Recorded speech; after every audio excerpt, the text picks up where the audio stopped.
Hey there, Wanda Zelaya here. Thinking about selling your home and you're just not sure about it. Maybe you're in a situation that's making you want to react and sell.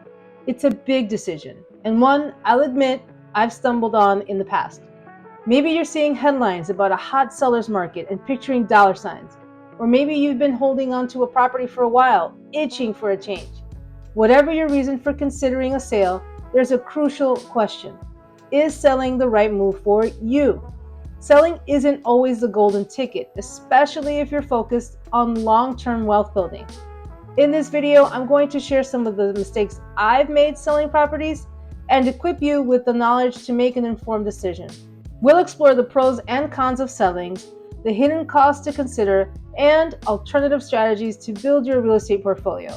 So whether you're on the fence about selling or a seasoned investor, this video will help you navigate the market with confidence and avoid costly missteps. Let's dive in.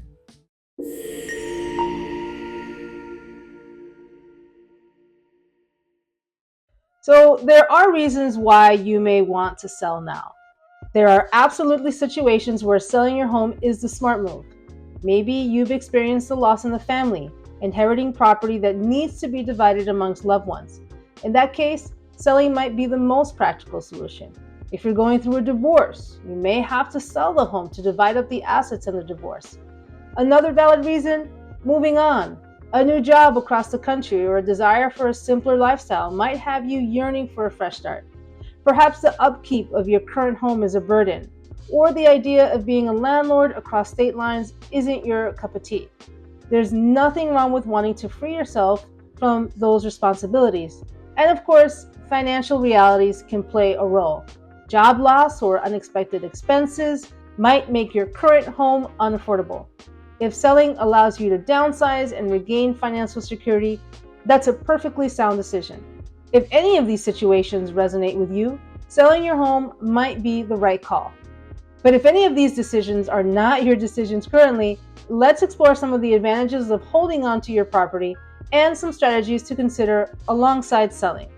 So in this video, I want to concentrate on other reasons you may want to sell. And that's when you're getting anxious or nervous about the market. You're thinking, I don't want to live through another 2008 housing market collapse. Or you think that you're at the top of the market and you're getting nervous about your investment now.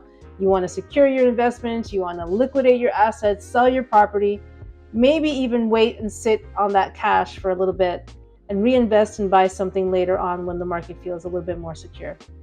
So let me share my personal story. My husband and I used to own investment properties. One was a large single-family home in Frederick County, Maryland. We held on to it for 15 years before we sold it.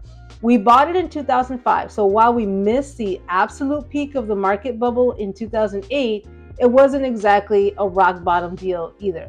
We also owned investment properties in Florida with fantastic tenants. The decision to sell wasn't entirely financial.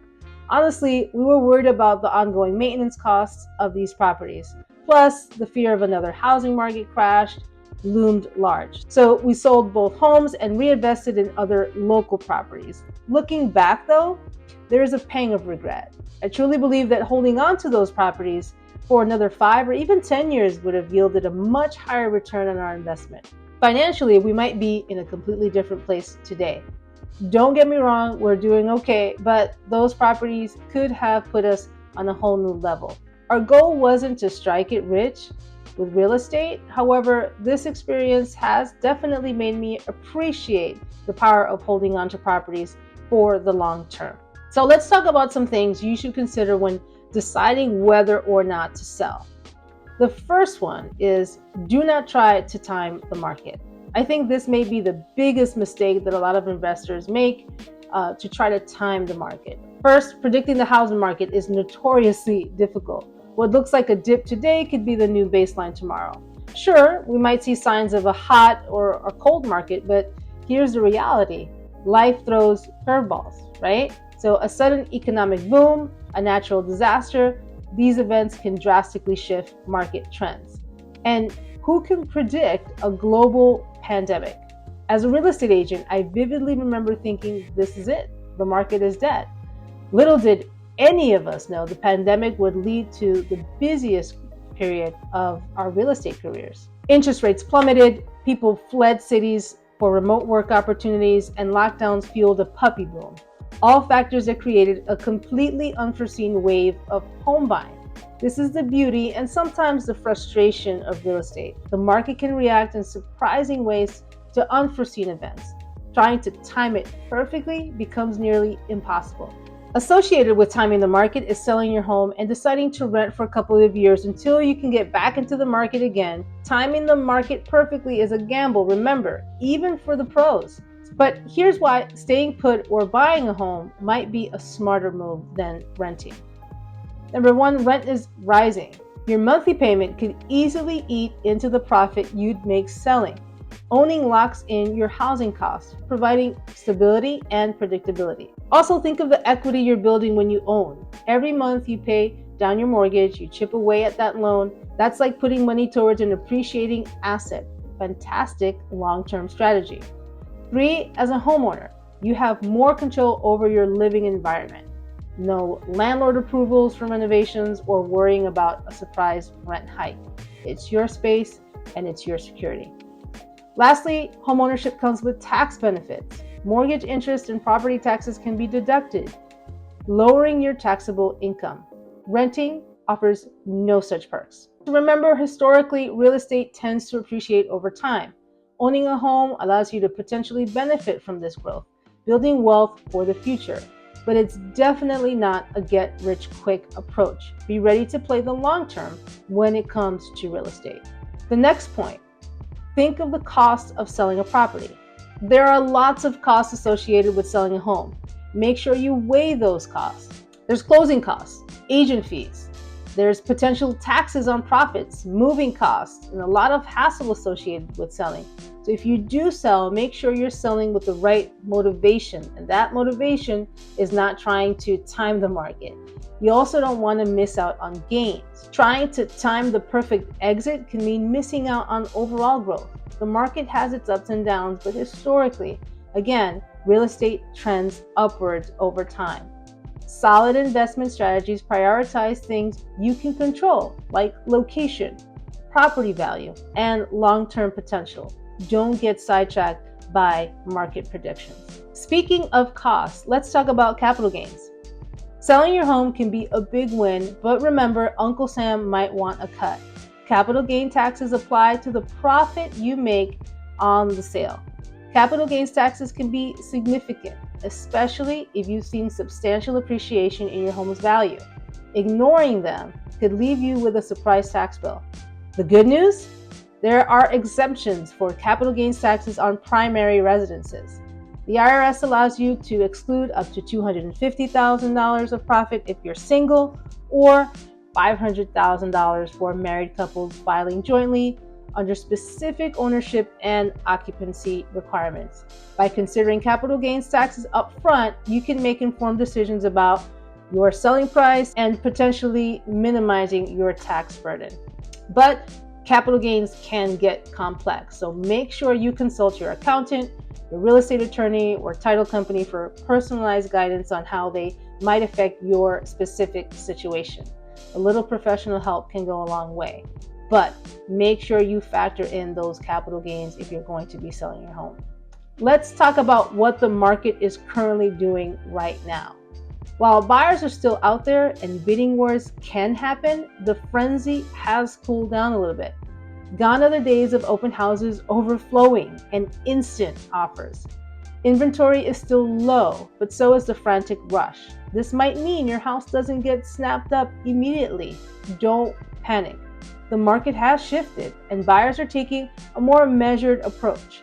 If your home is on the market, you know you've priced it right and you haven't gotten the showings you hope for, consider taking a strategic pause. Take it off the market for 90 days, regroup, repackage it for a fresh launch later. The right buyer is out there, but they might not be looking just right now. Don't make a rush decision out of desperation. Hold tight and focus on the long game. Also, hold your position and think long term. If you have equity built up in your current home, it can be a powerful tool. Consider exploring a home equity line of credit or a HELOC. This allows you to borrow against your existing home's value, potentially providing the capital to purchase another property. This strategy lets you hold on to your current property while expanding your portfolio.